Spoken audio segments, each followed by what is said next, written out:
प्यारे वेखण वालिओ, पंजाबी मां बोली दा सेवक डॉक्टर जावेद अकरम तादी सेवा दे विच हाजिर है।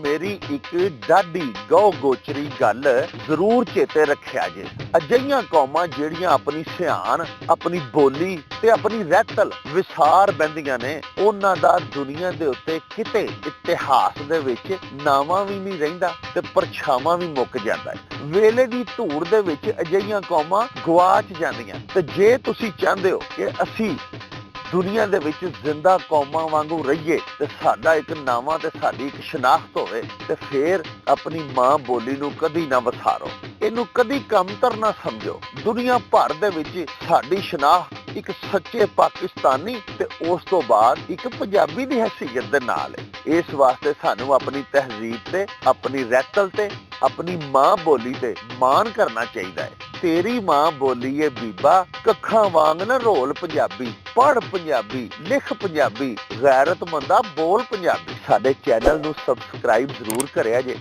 ते बैल आइकन दा बटन भी जरूर दबाया जे, ताकि साडियां नवीआं तो नवीआं सारियां वीडियोज़ साडे नोटिफिकेशनस पंजाबी मां बोली दे नाल प्यार करन वालियां नूं अज खुद पहुंचदे रहन करन।